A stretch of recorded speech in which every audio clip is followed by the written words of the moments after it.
4, Romanos capítulo 12, versículo 4. Y dice así la palabra: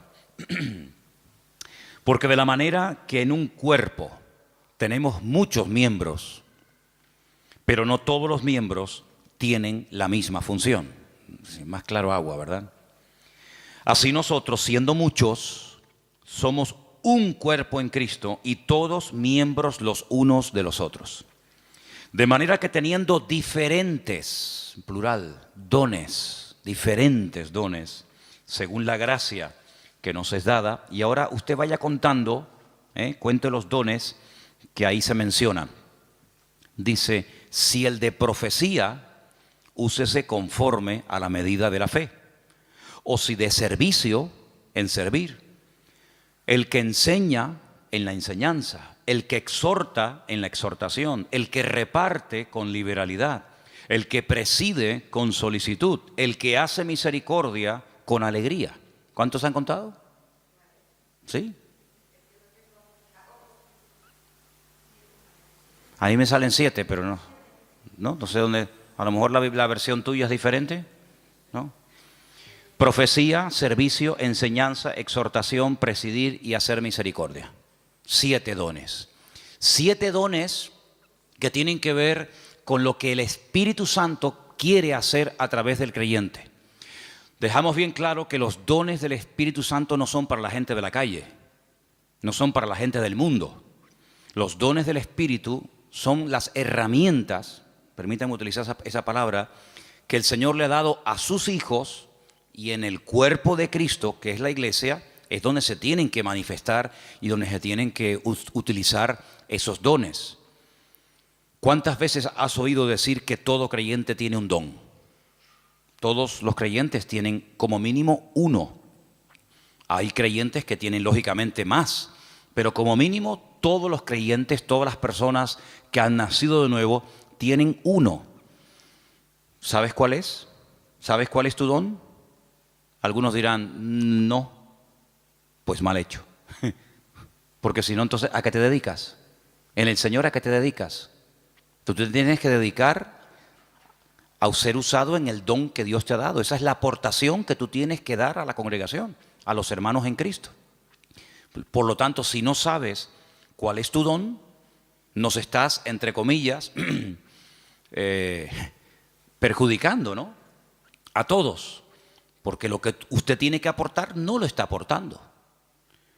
Si sabes cuál es tu don, pero no lo estás utilizando, pues también estás obrando mal, porque saber cuál es el don que Dios me ha dado y no usarlo es, como dice la palabra, aquel que se le dio un talento y lo ocultó porque tenía miedo de terminar perdiéndolo.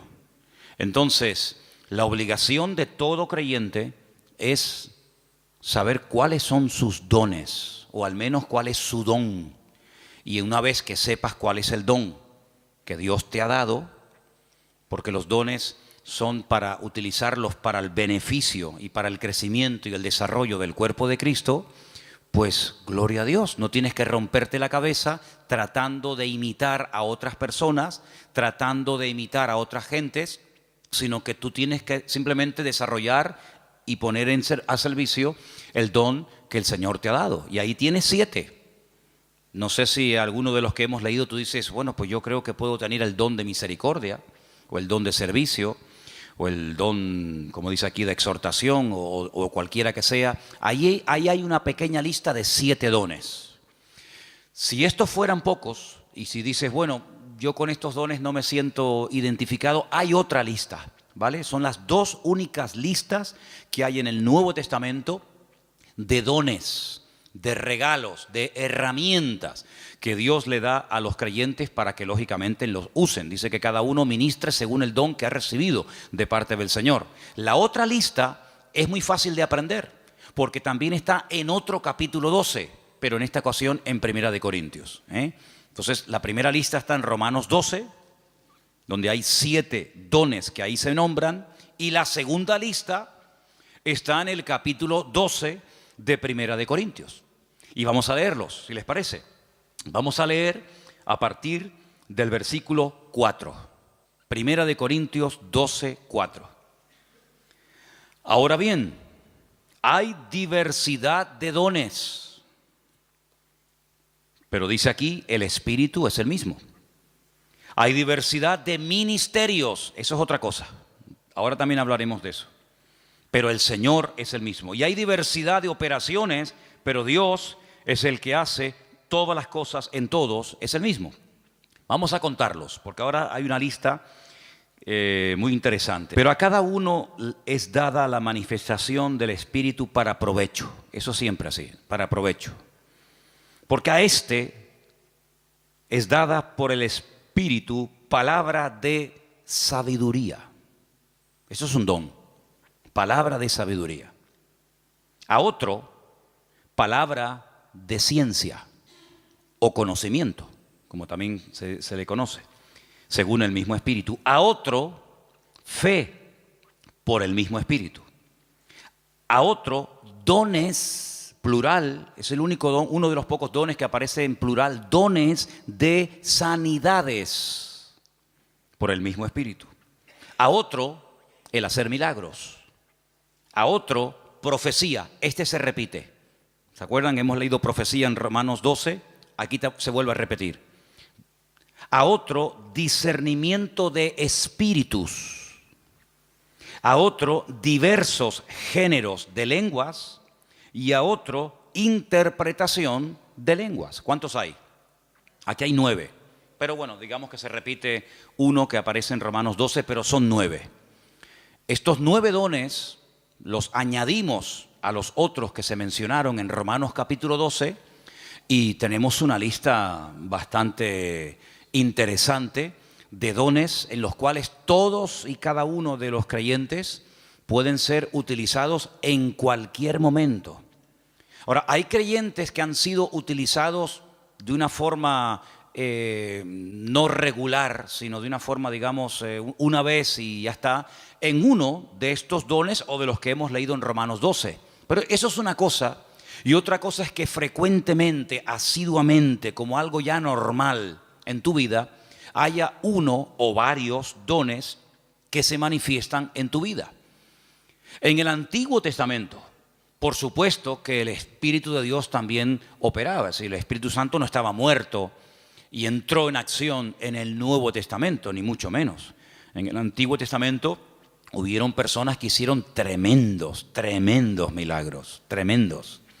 Hubieron profetas que llegaron a resucitar muertos, por ejemplo Elías, por ejemplo Eliseo. En el Antiguo Testamento encontramos a un hombre que dice la Biblia que Dios le dio una sabiduría tan grande que no hubo otro en toda la tierra capaz de tener aquella sabiduría que este hombre tuvo. Y estoy refiriéndome, como bien saben ustedes, al rey Salomón, que había momentos en los que la gente no sabía qué hacer y él daba la palabra exacta y concreta y específica y problema solucionado, porque la palabra de sabiduría no es para destacar por encima de los demás, sino es para a veces solucionar situaciones que a menos que haya una palabra de sabiduría, una palabra específica de parte del Señor, porque no es un consejo, sino es una palabra concreta y específica, esto es lo que hay que hacer. Y ahí viene la palabra, el bálsamo, viene la respuesta, es lo que el Señor haría si estuviera en nuestra situación. ¿Vale? Eso es la palabra de sabiduría. Y en el Antiguo Testamento hay personas que fueron utilizadas con palabra de sabiduría, con dones de sanidades, con dones de fe, de milagros, etcétera, etcétera. Por lo tanto, estos dones siempre han existido, siempre han existido. Ahora, en el Nuevo Testamento, a raíz del famoso día de Pentecostés, Hechos capítulo 2, encontramos que hay dos dones que en el Antiguo Testamento no se vieron. Eso no significa de que no existieran, sino que simplemente no era el momento. Todo en la vida tiene un momento. Todo en la vida tiene un momento y un lugar. Y en el Antiguo Testamento no se ve a una persona en una congregación, al aire libre, donde sea, hablando en lenguas. Sí se ven profetizando. Por ejemplo, Saúl dice que se metió un día en una compañía de profetas y profetizó con ellos. Y el Antiguo Testamento está lleno de profetas. Madre mía, pues tienen ahí todos los que quieran. Isaías, Jeremías, todos profetizaron. La mayoría de ellos sobre eventos futuros, la futura restauración, las glorias que le vendrían al pueblo de Israel, persecuciones, restauración, derramamiento del Espíritu en forma masiva, como el caso de Joel, profecías que tienen que ver con la primera venida del Señor Jesucristo, otras que tienen que ver con profecías que tienen que ver con la segunda venida de Cristo. Por lo tanto, el don de profecía está por todas partes en el Antiguo Testamento. Pero repito, el don de hablar en otras lenguas y de interpretar dichas lenguas no aparece ningún ejemplo en el Antiguo Testamento. En el don de discernimiento de espíritus, por supuesto que aparece. Hay varias ocasiones en el Antiguo Testamento donde la gente discernía que ese espíritu, eso que estaba ocurriendo, no era producido por el Señor, sino que detrás de eso estaba nada más y nada menos que el mismísimo Satanás, el mismísimo enemigo de los creyentes y de Dios. Palabra de sabiduría ya la hemos definido, pero la palabra de ciencia es una revelación de algo que ha ocurrido y que trae un conocimiento, trae una revelación. Por ejemplo, ustedes pueden recordar el famoso pasaje donde dice la Escritura que le dice el profeta Eliseo a su siervo, a su criado, a su ayudante Giesi: ¿de dónde vienes? Saben que cuando Naamán fue sanado de la lepra y le quiso dar dones y le quiso dar presentes y regalos y dádivas al profeta Eliseo, Eliseo dijo: no me tienes que dar absolutamente nada. Pero sin embargo Giesi fue detrás de él, ¿se acuerdan? Y le pidió cosas, las escondió. Cuando entra en la presencia de su señor, a la persona que servía, Eliseo le dice: ¿dónde vienes? Dice: no, yo no he ido a ninguna parte. Dice: yo te vi cuando ibas detrás de él y le pediste esto y esto. Dice: la lepra de Naamán se te pegará a ti y a tu descendencia para siempre. Es una palabra revelada que a menos que Dios la revele es imposible conocerla. Por lo tanto, los dones del Espíritu están en pleno vigor. Yo sé que hay círculos, evangélicos en algunas congregaciones donde dicen abiertamente, y no tienen ningún reparo en decirlo, que cuando, por ejemplo, murieron los 12 apóstoles, incluido Pablo, los dones, las manifestaciones del Espíritu como que se acabaron. Ya tenemos la palabra, pero es curioso porque la palabra completa no se tuvo cuando murieron los 12 discípulos. Algunos dicen: no, cuando se murieron los 12 apóstoles y ya teníamos la Biblia, sí, pero ¿cuándo tuvimos la Biblia? Al día siguiente de morir Pablo, Pedro y Santiago, pasaron siglos desde que pudimos tener toda la Biblia en un tomo. Y no fue hasta la invención de la imprenta, ¿verdad? Ya cerca del siglo XV, fíjate tú, cuando se pudo por fin tener una Biblia en la mano. Entonces, ¿qué pasó desde que murió Pedro, Santiago, Juan, Tomás? ¿Qué pasó? Bueno, pues en ningún momento en la palabra del Señor encontramos que el Señor ha menguado su presencia, sus manifestaciones, su poder, sino que todos los dones están en pleno vigor. El problema es que la gente ha perdido el interés. Hay creyentes que no les interesa este tema. Hay creyentes que nunca le piden al Señor: Señor, yo quiero ser utilizado en algún don. O si tengo alguno, que lo tengo seguro, pues Señor, dime cuál, porque se me va la vida y al final tendré que darte cuentas. Porque eso es una cosa que tenemos que tener todos presentes.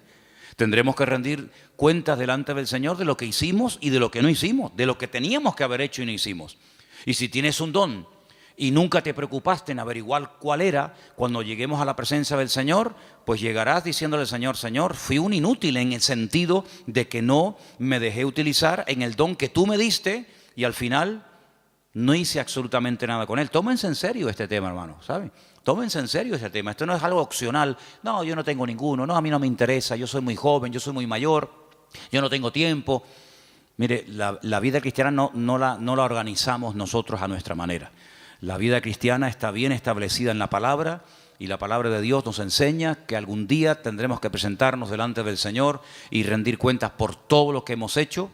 Y una de las cosas por las cuales tendremos que rendirle cuentas al Señor es por el don o los dones que el Señor nos dio. ¿Qué hicimos con ellos? Espero que todos podamos decir: Señor, yo el don lo utilicé, lo puse al servicio del cuerpo de Cristo, pude bendecir a otros hermanos, etcétera, etcétera. Así que quédense con estos dos capítulos, Romanos 12 y el otro era 1 Corintios 12. Son los dos únicos capítulos que aparecen en el Nuevo Testamento donde aparecen las listas, 7 por un lado, 9 por otro. Hay dones que son de expresión, hay dones que para poder utilizarlos tienes que abrir la boca. Don de lenguas, pues si no abres la boca, ya me contarás a mí cómo vas a ser utilizado en ese don. Don de interpretación de lengua, don de profecía. Pues hay dones que no hace falta que digas nada para ser usado en él. Hay dones que no tienes que decir nada, pero hay otros dones que sí tienen que utilizarse, las palabras, ¿verdad? Para poder ser utilizado y para poder fluir en ese don. Todos los dones, por supuesto, podemos ver cantidad de porciones en el Nuevo Testamento, en el Antiguo Testamento, de cómo obraban, cómo operaban, cómo se manifestaba cada uno de ellos. Pero luego hay algo que no tiene nada que ver con el don o con los dones del Espíritu Santo. Y es lo que leímos el otro día en Gálatas, capítulo 5, ¿se acuerdan? Y es lo que la Biblia llama el fruto, que no tiene, repito, nada que ver con los dones. La iglesia de Corinto, ¿se acuerdan ustedes? La iglesia de Corinto tenía todos los dones. Primera de Corintios, capítulo 1, dice, nada os falta en ningún don. Si pudiéramos entrar y ver esa iglesia, allí en esa iglesia se hablaban lenguas, se interpretaba, se profetizaba. En esa iglesia estaban todos los dones en plena operación. Pero también, por otra parte, tenemos que decir que así como Pablo los alaba en el capítulo 1, porque nada les faltaba, ningún don, en el capítulo 3, a los mismos hermanos, a la misma congregación, les llama carnales, niños en Cristo, gente inmadura, porque había problemas de celos, de envidias, de divisiones entre los hermanos. Y algunos se pueden preguntar, ¿y una persona con dones del Espíritu Santo, utilizado por el Señor, puede tener problemas de celos, de envidias, de falta de amor, falta de perdón? Bueno, no debería ser, ¿verdad? No debería ser. Pero el don es perfecto. Lo que no es perfecto es el instrumento que utiliza el Señor para que el don fluya. ¿Se da cuenta? Entonces, el martillo es perfecto. El martillo está diseñado de tal manera que clava todo lo que... Ahora, si algún día te pegas un martillazo en la mano, no te enfades con el martillo. El problema fue que apuntaste mal. Entonces el problema no está en el martillo. El problema está en una mala utilización del martillo. Apuntaste en una dirección y te salió en otra. Entonces puede ser que una persona sea utilizada en un momento determinado por el Señor en un área y a continuación tener una manifestación nada correcta por parte de su carácter y echar a perder la bendición de Dios en su vida. Y voy a poner algunos ejemplos muy fáciles de entender. Ustedes se acuerdan cuando Moisés, ¿quién no conoce a Moisés? Moisés se va a lo alto del monte Sinaí en una primera ocasión y se pega 40 días en ayuno y en oración delante de la presencia del Señor. ¿Se acuerdan, sí o no? Allí recibe las tablas de los 10 mandamientos, la ley, y el hombre viene con la cara brillándole de haber estado 40 días en ayuno y en oración, en plena comunión con el Señor. El hombre viene empapado, el hombre viene lleno del Señor. Y cuando está llegando cerca del campamento se encuentra al pueblo desenfrenado, un desorden total, haciendo un culto terrible a un becerro de oro que habían levantado en el desierto porque decían Moisés seguramente habrá muerto, ya lleva 40 días sin aparecer, sabe Dios dónde estará este hombre. Y cuando Moisés ve aquello dice que coge las tablas de los 10 mandamientos y ¿qué pasó? Dice que las tiró al suelo, las rompió, se enfadó de una forma tremenda. Entonces vemos a un hombre en la presencia del Señor brillándole el rostro, pero al mismo tiempo en un ataque de ira que llegó a romper incluso la obra de Dios, porque lo que llevaba en su mano no se lo había inventado él, era la obra de Dios. Dios le dijo, toma, esto está escrito con el poder de mi palabra, y al final tiene otra vez que volver a subir a la misma montaña, otros 40 días de ayuno y de oración para que el Señor le vuelva a dar lo que ya un día le dio, pero tú lo rompiste. Yo te lo di, pero tú lo rompiste. Entonces hay personas que el Señor les da dones genuinos, el don es genuino, no dudamos del don. Pablo dice, nada falta en ningún don. Pero por otra parte también vemos que las personas en un momento determinado, por falta de madurez y por falta de crecimiento y desarrollo espiritual, pueden llegar a causar un mal testimonio, a pesar de que pueden ser en un momento determinado usados por el Señor. Salomón tenía una palabra de sabiduría tremenda en su vida, pero luego después resulta que hacía cosas en su vida que uno dice, pero ¿cómo un hombre tan sabio y tan utilizado por el Señor sea capaz de subvencionar todos estos cultos paganos y de idolatría, llenando todo el país de idolatría? Un hombre tan sabio, un hombre que ha recibido tanta bendición de Dios, ¿cómo es posible que después construya un templo al dios Moloch o al dios Baal? Bueno, son a veces esas contradicciones que no deberían de existir, pero seamos realistas, ocurren, lamentablemente, ¿no? Y lo que ocurre es que hay algo que vamos a leer ahora en Gálatas capítulo 5, que es el fruto, que es lo que le da equilibrio, lo que le da balance al don. Una persona con muchos dones, pero con falta de madurez, es un peligro, es una bomba. Una persona que puede ser utilizada por Dios en un momento determinado, como Pedro, pero al mismo tiempo puede ser utilizado por el mismo diablo. El Señor le dijo a Pedro: Pedro, bienaventurado eres, hijo de Simón, hijo de Jonás, porque esto que acabas de decir es una revelación que mi Padre te ha dado. Tú eres el Hijo del Dios viviente. Y al rato le dice: no vayas a la cruz. Y el Señor le dice: apártate de mí, Satanás. Por un lado, el Señor lo usa, por otro lado también el diablo, ¿no? Entonces en Gálatas capítulo 5, versículos del 16 en adelante leemos, versículos muy conocidos. Digo pues, andad en el Espíritu y no satisfagáis los deseos de la carne. Porque el deseo de la carne es contra el Espíritu y el del Espíritu es contra la carne. Y estos se oponen entre sí para que no hagáis lo que quisierais. Pero si sois guiados por el Espíritu, no estáis bajo la ley.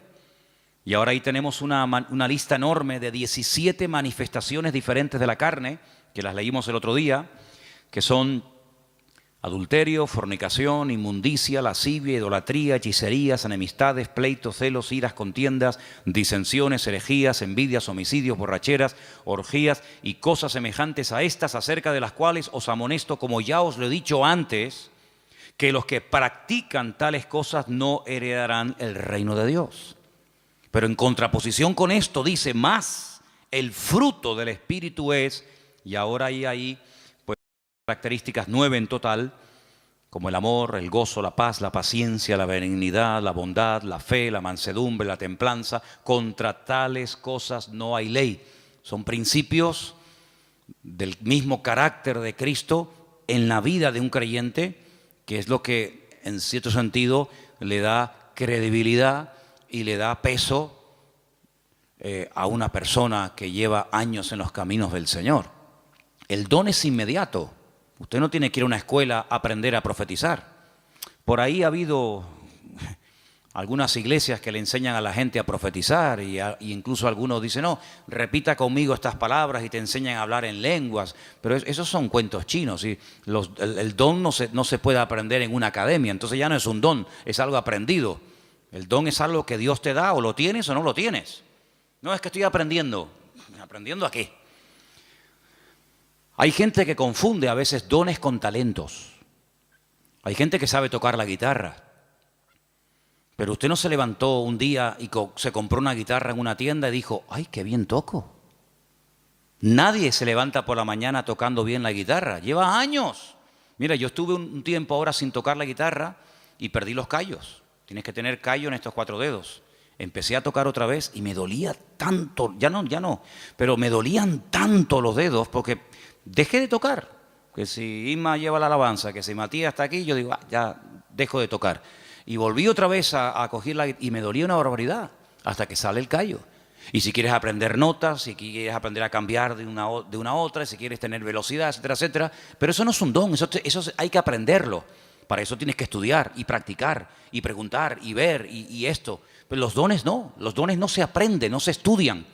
Quiero tener el don de sabiduría.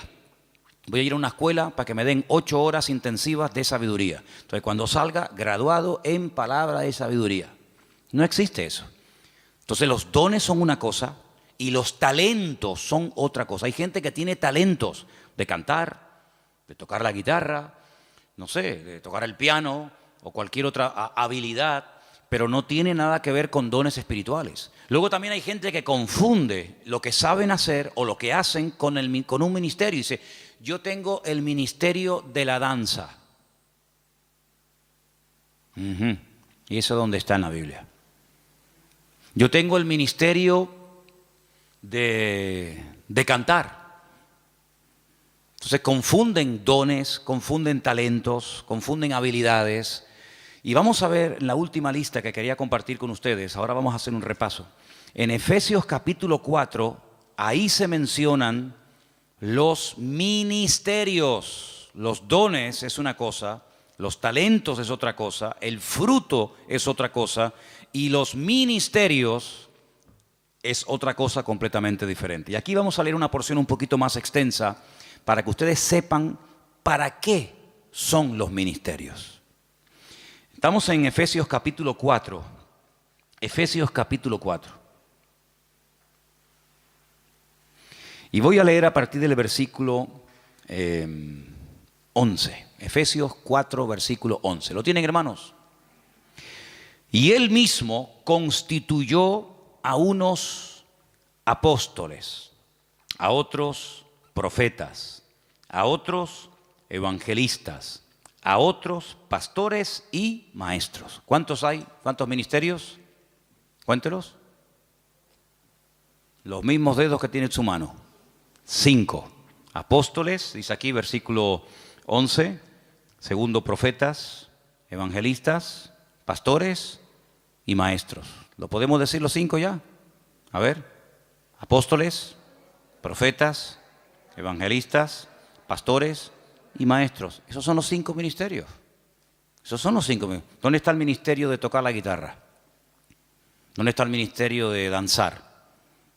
No hay ese ministerio, ¿verdad? Usted se puede encargar, puede haber un área, puede haber un departamento, pero los ministerios están bien claramente definidos. Ahora vamos a un poquito a hablar de ellos, pero vamos a leer un poquito más adelante, porque ahora explica el apóstol Pablo para qué Dios a unos los ha nombrado pastores, a otros evangelistas, a otros maestros. Dice, para perfeccionar a los santos para la obra del ministerio. ¿Quiénes son los santos? ¿Quiénes son los santos? ¿Usted es un santo? La palabra santos son los apartados, los que han dejado la vida contraria a la voluntad de Dios, se han apartado. Santo significa una persona que se aparta. Nada más que eso, no es una cosa, no es un señor. Usted cuando salga del culto no intente mirarle la coronita. Saben que a veces en los cuadros aparece así como una cosa redonda. Había una serie hace años que se llamaba El Santo. Algunos de ustedes ni habían nacido. Era de Robert Moore. ¿Se acuerdan? El Santo. Los santos no llevan coronita en la cabeza, ¿vale? Cuando ustedes entran aquí adentro, la gente de la calle dice, oye, ustedes no tienen santos. Dice, sí, aquí estamos así, está lleno de santos. Pasa que no los colgamos en las paredes, están sentados en la silla, ¿vale? Los santos son hombres y mujeres de carne y hueso, normal y corriente, con sus defectos, con sus virtudes, que se han apartado, entre comillas, ¿de qué? De lo que no agrada a Dios, no por presión. No estamos aquí porque nos están presionando. Cuando usted te quiera levantar, te levanta y te va, no hay problema. Estamos aquí por convicción, porque hemos entendido que el Señor es el camino, la verdad y la vida. Hemos llegado a una serie de convicciones, en algunos casos en un tiempo, en otros le lleva más tiempo, pero los santos son las personas que se apartan de todo aquello que no agrada a Dios. Entonces dice que el Señor ha levantado, ha perfeccionado a estos 5 ministerios para ayudar a los santos, para perfeccionarlos, para la obra del ministerio, para la edificación del cuerpo de Cristo, ¿vale? Hasta que todos lleguemos a la unidad de la fe. Esa es la meta, ese es el objetivo, que todos lleguemos a la unidad de la fe y del conocimiento del Hijo de Dios, a un varón perfecto, a la medida de la estatura de la plenitud de Cristo. ¿Cuál es la meta? Que la gente nos ministra, que nos predican, que nos exhortan, que nos enseñan, que nos pastorean. ¿Para qué? Para que lleguemos al nivel, a la medida del Señor Jesucristo. Nos falta mucho todavía, ¿eh? ¿Sí o no? Nos falta mucho. Pero bueno, esa es la meta. Y sigo leyendo, versículo 14. Para que ya no seamos niños fluctuantes, llevados por doquiera de todo viento de doctrina, por estratagema de hombres, que para engañar emplean con astucia las artimañas del error, sino que siguiendo la verdad en amor, crezcamos en todo en aquel que es la cabeza, esto es Cristo, de quien todo el cuerpo, toda la iglesia, bien concertado y unido entre sí por todas las coyunturas que se ayudan mutuamente, según la actividad propia de cada miembro, recibe su crecimiento para ir edificándose en amor. Tal vez el mejor ejemplo para entender lo que debería ser una iglesia es el cuerpo humano.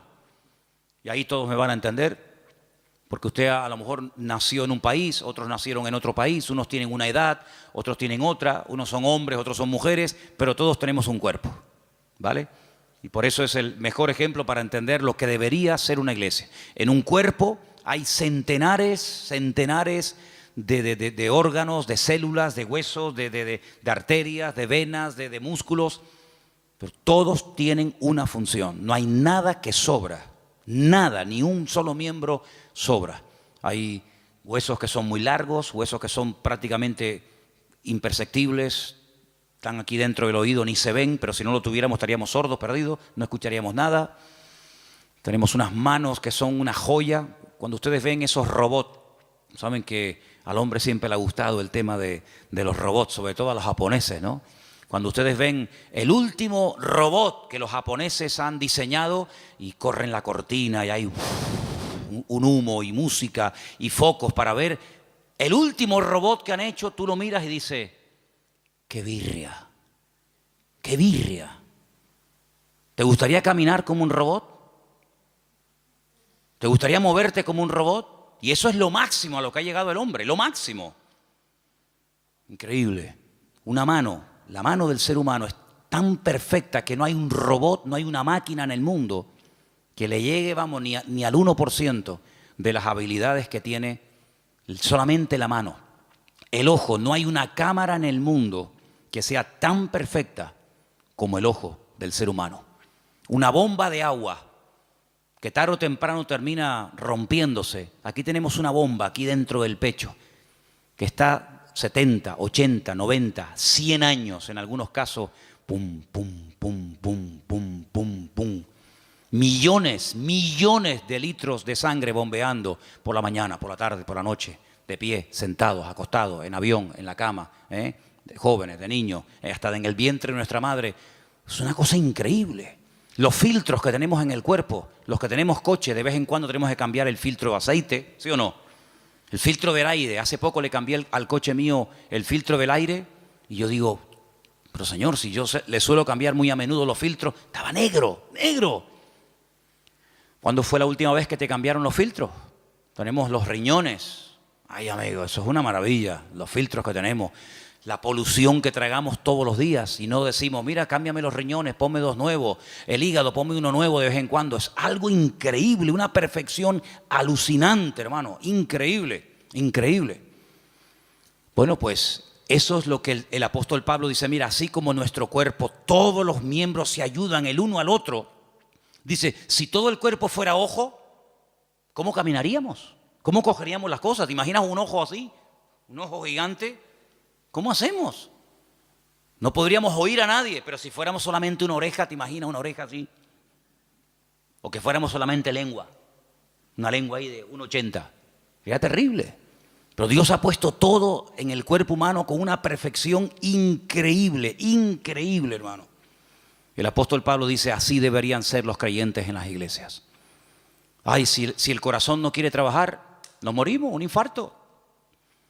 Si el cuerpo dice, bueno, no voy a caminar más, inválidos.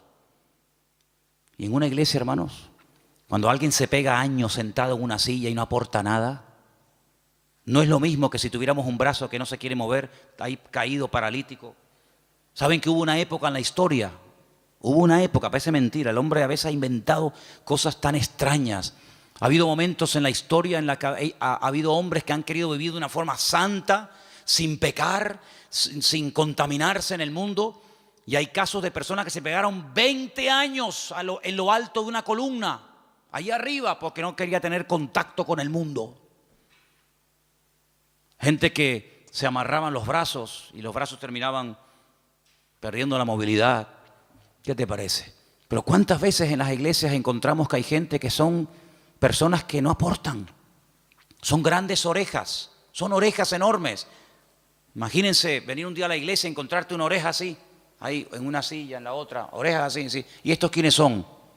Los oidores. Estos son los que oyen. Sería terrible, ¿no? Sería terrible. Pero así como en el cuerpo, cuando un miembro no quiere funcionar, el cuerpo se enferma. Así de claro, y hay que operarlo, hay que meterlo en el quirófano. En una iglesia, Cuando un miembro no desarrolla sus dones, sino oye y oye y oye y venga a oír y venga a oír y venga a oír y venga a oír, y el hermano se murió oyendo sermones. Ahí enterramos al hermano, a la hermana Doña Oreja, la Doña Oreja. Pues pasa exactamente igual. Entonces deberíamos tener esa mentalidad de decir, Señor, así como en el cuerpo los miembros tienen que funcionar, mis manos tienen que funcionar, mi mente, mis ojos, mis oídos, mis riñones, mis pulmones, mis pies, mi oreja, todo tiene que funcionar a la perfección cuando yo quiero hacer uso de ellos. Pues la Biblia dice que la iglesia es como un cuerpo, pero cuidado, hay un detalle muy importante. Dice que la iglesia es un cuerpo, pero la cabeza del cuerpo es Cristo. ¿Cuántos dicen amén? ¿Y por qué dice la cabeza? Porque de la cabeza, amigos, salen todas las órdenes. Usted puede tener unas piernas de oro, puede tener un corazón maravilloso, pero si la cabeza no funciona, amigo, Cristo es la cabeza de la iglesia. Él es el que da las órdenes, Él es el que dice, quiero utilizar esta mano, quiero utilizar esta boca, quiero utilizar a este hermano, quiero utilizar a este joven, quiero utilizar a esta familia. Y el miembro no se puede negar, porque el que recibe las órdenes es el miembro, pero el que las da es la cabeza. ¿Y cuántas veces nosotros con nuestra actitud le decimos al Señor, no, yo no? Es como si yo le diga a mis manos, coge la Biblia y lee, y la mano dice, no quiero trabajar. ¿Y cómo cojo la Biblia? Claro, algunos me dirán, pero hay gente que pinta unos cuadros preciosos con la boca. Sí, pero eso no es lo normal. La excepción no confirma la regla. He visto gente, hace poco vi en un canal esto de internet, vi a un chico que toca la guitarra con los pies, que ya me gustaría a mí con las manos tocar la guitarra como la toca con los pies. Algo increíble, pero no es lo normal. La guitarra no está diseñada, la forma de una guitarra está diseñada para que se toque con las manos, con las dos, con la derecha y con la izquierda. Puede ser que una persona toque la guitarra con los pies, sí, pero no es lo normal. Entonces, cuando en una congregación hay personas que tienen dones, que tienen talentos, que han escuchado durante años y años y años palabra, pero no aportan, es como cuando un miembro del cuerpo humano dice no quiero trabajar. Entonces, todo el resto del cuerpo se perjudica porque las manos no quieren trabajar. ¿Cuántas veces vemos a personas por la calle que van en silla de ruedas? ¿Por qué? Porque sus piernas no funcionan. Sí, todo lo demás le funciona, pero las piernas no caminan. Entonces, en una congregación nos tenemos que mentalizar que todos tenemos que aportar algo. Todos tenemos algo que aportar. Y cuando tú te niegas por tu carácter, por tu timidez, por tus complejos, por lo que sea, te niegas a aportar, te niegas a involucrarte, te niegas a colaborar, estás perjudicándonos a todos. Es como si yo esta tarde dijera, no voy a predicar. Y me subo aquí a la plataforma y ustedes dicen, ¿y qué le pasa hoy a Manolo? ¿No? Que dice que no va a predicar. ¿Y entonces? Armandito dice que no quiere tocar la guitarra. El padre que está allí en el ordenador dice que hoy no va a grabar. Perdón, la batería. Veo que de oídos estáis muy bien. ¿Qué te parece, amigo? Entonces, si hiciéramos un día un experimento y dijéramos, bueno, Armando, padre, lo vamos a poner en la batería. Y al hijo lo vamos a poner en la guitarra. Y a Ima la vamos a poner que toca el bajo. Y al otro lo vamos a poner que... No funciona. Porque tenemos que ser un equipo. Y para que todo funcione, cada uno tiene que estar en su sitio. ¿Quién es el que nos pone en el sitio? Bueno, por supuesto el Señor. Siempre las respuestas nuestras a veces son muy espirituales. El Señor es mi pastor, nada me faltará. Ya, pero tu pastor terrenal, ¿quién es? ¿Tu iglesia cuál es? No, yo pertenezco a la iglesia universal del Señor. Ya, me parece muy bien, hermana, pero su iglesia en la tierra, ¿cuál es? ¿Verdad? ¿Quién le pone en el sitio? No, el Señor me pone. Ya, el Señor le pone, pero ¿a través de quién le pone? Cuando las ovejas se levantan por la mañana y tienen hambre, ¿cuál de todas las ovejas decide a dónde se tiene que ir el rebaño a buscar pasto? ¿Cuál? ¿La más vieja? ¿La más joven? ¿La más lista? ¿La más guapa? ¿La más gordita? Ninguna. Porque esa no es una responsabilidad del rebaño. Esa es una responsabilidad del pastor. Y el pastor sabrá si tiene que ir al norte, al sur, abajo, arriba. Para eso están los pastores. Y entonces cuando hemos leído esta tarde en este último pasaje de los ministerios, los apóstoles, los pastores, los evangelistas, tenemos que saber cuáles son las funciones de estos ministerios para que podamos dejarnos ayudar y para que el Señor nos vaya mostrando cuál puede ser nuestro sitio y una vez que lo descubramos, poder servir al Señor de una forma eficaz y no estar dando palos de ciego y que se nos va la vida y al final muchos planes, muchas ideas, muchos proyectos, pero al final no concretamos nada. Y bueno, los apóstoles son las personas que tienen el ministerio más amplio. Algunos dicen, bueno, por hoy en día no hay apóstoles. Bueno, de acuerdo, aunque bueno, les digo una cosa, dicho sea de paso, aquí tal vez en Canarias, aunque hay alguno también, pero si usted sale por ahí un poco, hay más apóstoles hoy en día que en toda la época de los primeros cristianos. Hoy en día todo el mundo es apóstol. Uno va a la península hoy por hoy y ya te dan la tarjeta de apóstol tal, apóstol cual, apóstol no sé qué. Hoy en día apóstol hay por todos lados. Pero quitando el título, el apóstol es la persona que hace de todo un poco. El apóstol es un ministerio completo, es como el dedo pulgar, que es el único que es capaz de tocar a los demás, ¿no? Es un poco pastor, es un poco evangelista, es un poco maestro, es un poco pionero, es un poco de todo, ¿verdad? Es el que abre, el que pastorea, el que funda la obra. El ministerio apostólico es el más amplio de todos. ¿Sé bueno qué es? ¿Pastor? No, pues también es evangelista. O es maestro, sí, pero también es no sé qué. Es un ministerio muy amplio. Lógicamente el ministerio de pastor está más claro que el agua, es la persona que está en una congregación, la que atiende a la iglesia, la que no solamente atiende a la iglesia, sino que cuida a la iglesia de lobos, porque en los tiempos de la Biblia el pastor dedicaba más tiempo a cuidar el rebaño de que fuera atacado por lobos que realmente a atender en sí el rebaño, porque una vez que el rebaño lo llevas al pasto ya no tienes que hacer nada más.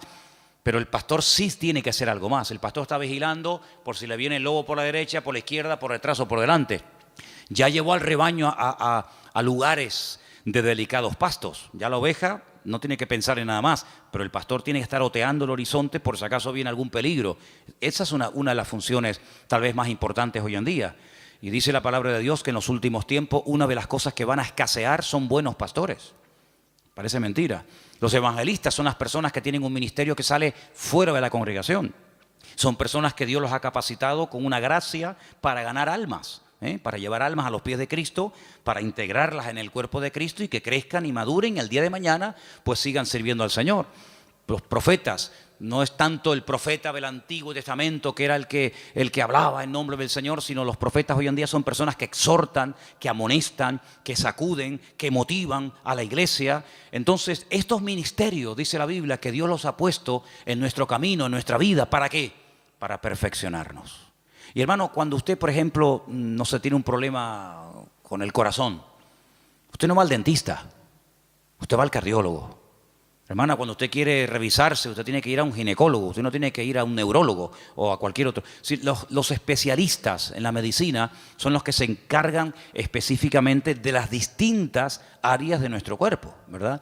A veces hay médicos que dicen, mire, perdone, esto se escapa de mis manos, usted tiene que ir a fulanito de tal, y ellos mismos te remiten al especialista. En la iglesia, en el cuerpo de Cristo pasa exactamente lo mismo. El Señor va a poner en tu camino, espero que los reconozcas y que los valores, el Señor va a poner en tu camino a personas que en un momento determinado te van a sacudir. Pero claro, tú no vas a estar toda la vida que te estén sacudiendo, pero habrá otros momentos en tu vida en los que el Señor te va a guiar por un camino o te va a guiar por otro. Lo importante es que las ovejas se dejen pastorear. Lo importante es que la gente quiera aprender. Cada vez que hemos tenido la oportunidad de trabajar con algún grupo, nos pasó con los hermanos del Puerto de la Cruz, cuando estábamos comenzando a trabajar con los hermanos que en su día vinieron aquí a pedir ayuda, yo lo primero que les pregunté fue, ¿ustedes van en serio? Porque yo no quiero perder el tiempo. Si ustedes van en serio y quieren aprender y queremos trabajar juntos, aquí nos tienen. Si no, búsquense a otro porque para perder el tiempo, no.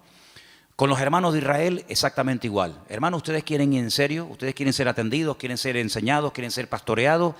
Entonces, lo importante es que siempre tengamos la actitud de querer aprender.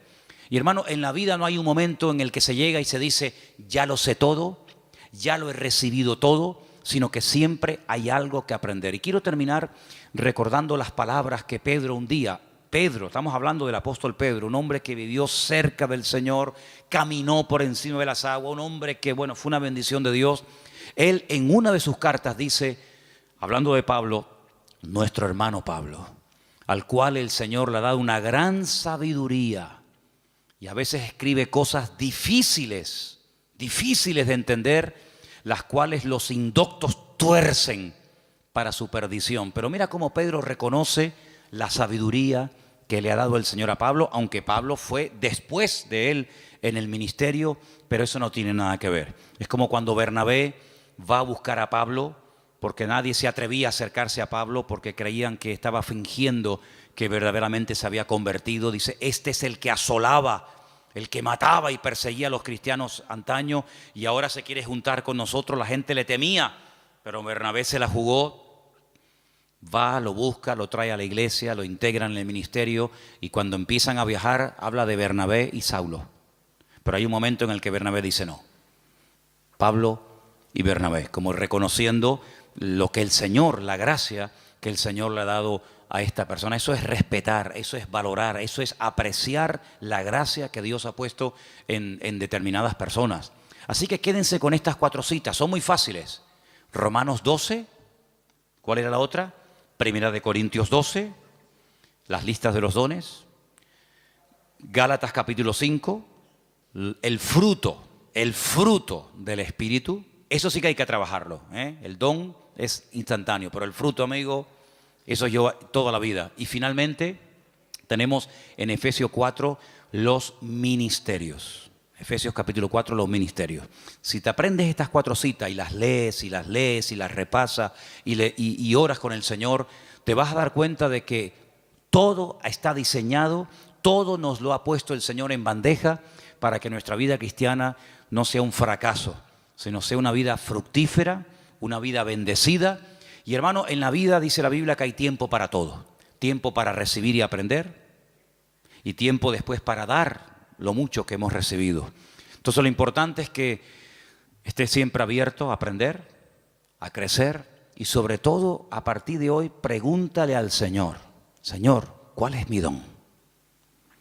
A veces ayuda mucho saber qué tendencia tienes, ¿vale? Pues hay gente que tiene una tendencia de trabajar con gente mayor, con viejitos, en hospitales, gente necesitada. Bueno, ahí puede haber un don de misericordia, como dice la Biblia, que el don de misericordia es siempre atender a administrar a personas necesitadas o descarriadas o lo que sea. Hermano, ¿sabe qué? Es su responsabilidad, no es la mía. Yo no tengo que descubrir cuáles son sus dones. Yo lo que sí le digo es que cuando yo sepa cuál es su don, en ese área usted va a ser utilizado. Pero el área de responsabilidad es suya. Pregúntele al Señor, ¿en qué área puedo ser yo útil, Señor? ¿Cuál es el don que tú has puesto en mi vida? ¿Será que el don mío es un don de apoyar a otros? Porque hay dones que se complementan, ¿sabes?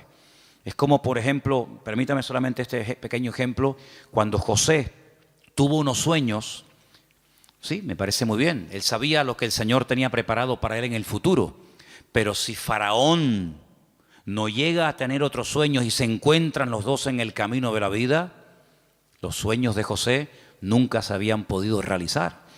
Entonces, a veces hay personas que son complementarias con otras, ¿eh? Y uno va por un lado, otro va por otro, pero se complementan el uno al otro para tirar del carro en la misma dirección. Entonces, tenemos que orar para que el Señor nos dé sabiduría y revelación y nos muestre cuál es el área en el que el Señor nos quiere utilizar. Pero ¿saben cuál es la realidad y la tristeza?